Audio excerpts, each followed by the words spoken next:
Welcome to week 2 of the Sunday Payout. This is where you come. This is our video series of making sure that you get the most money come Sundays. Last week we had a bit of a rough start. Derek went 1 for 3. Derek, what went wrong? Well, like I said, Peyton Manning will like Peyton Manning, which I didn't expect, but you know what? That was an easy game to pick. Like I said, Atlanta looked really good on that one. Carolina, Cam Newton was a complete fluke, and then the other game, well, like I said, I talked about Detroit and St. Louis.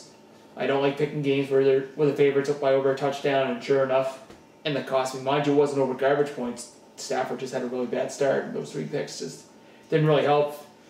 I was still able to win my fantasy league team this week with Stafford, even though he threw 3 picks, but didn't help matters much for me anyways, but we're not here to talk about fantasy football. What are you going to pick this week to get you back up to 500? Perfect week here. You can get back the 1 game over, or 1 pick over 500. You like the Ravens over Philly.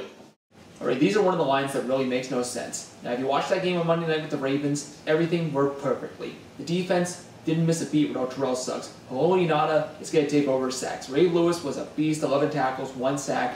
Not only that, the offense. I'll give my credit to Joe Flacco. He did amazing running the no-huddle offense. He was able to find Torrey Smith. He found Bolden. He's got his 2 tight ends. Everything worked out perfect. Ray Rice didn't get as many touches as I'd like to see there, but he's still able to catch some balls out of the backfield for them. So Baltimore is looking good. Now Philadelphia, on the other hand, they almost lost to the Cleveland Browns.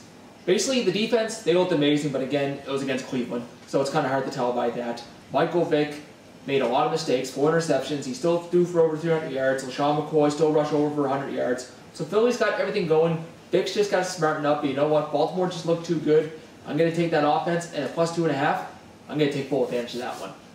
Are you like another underdog here in week 2? You like the Chiefs plus 3 over the Bills. The Bills looked really bad in week 1, Derek. So what do you think this one's going to shape up? Another one of those lines where I'm just kind of scratching my head. I'm not sure if Dave watched the Buffalo Bill game last week, but I managed to catch glimpses of it. And you got 48 points put up by the New York Jets, the team that couldn't score a single touchdown in the preseason, the team that is through entire turmoil with quarterback. Mind you, I can go on about the Jets all day, but I'm not gonna. I said Ryan Fitzpatrick pretty much looked like he did near the end of last season after he got that contract. Terrible. Yes, he did pick up some yards, but that was the 4th quarter. Jets basically won that game. It was a lot of garbage time. Your only bright spot was C.J. Spiller. He looked good, but that was only on 6 carries. Fred Jackson, so now he's going to have to handle responsibilities. I'm not sure if he's able to handle that. I said, I did try to pick up fantasy football, but that's another story.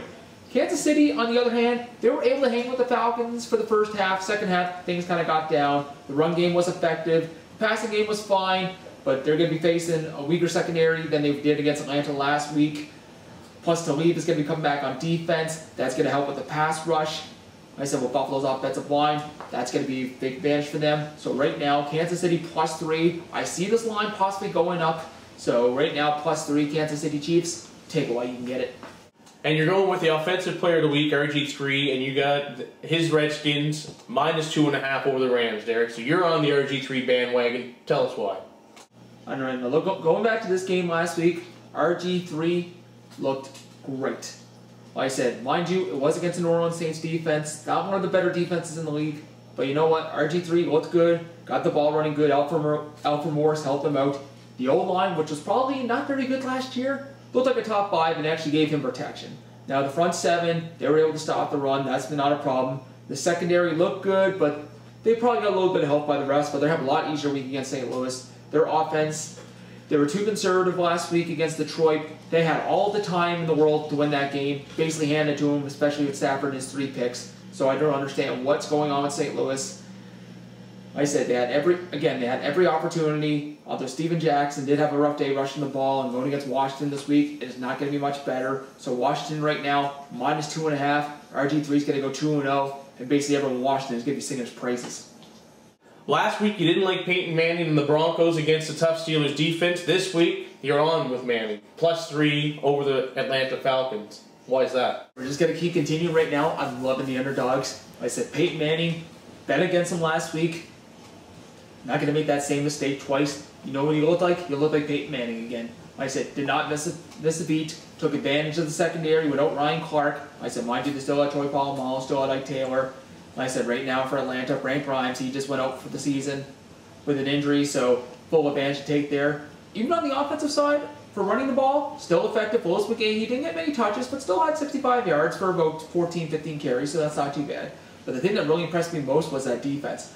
Bringing in Jack Del Rio is probably the best thing for this team to go on, and I think that might even be a better move than getting Peyton Manning in there. But we'll see what goes on with there. Like I said, the secondary looked a lot better, especially that, obviously, Tracy Porter getting that interception to seal the deal. Falcons, they did look great on offense too. Obviously, Matt Ryan. Julio Jones is going to be his new #1 target, which is good for me because I have Julio Jones in my fantasy league.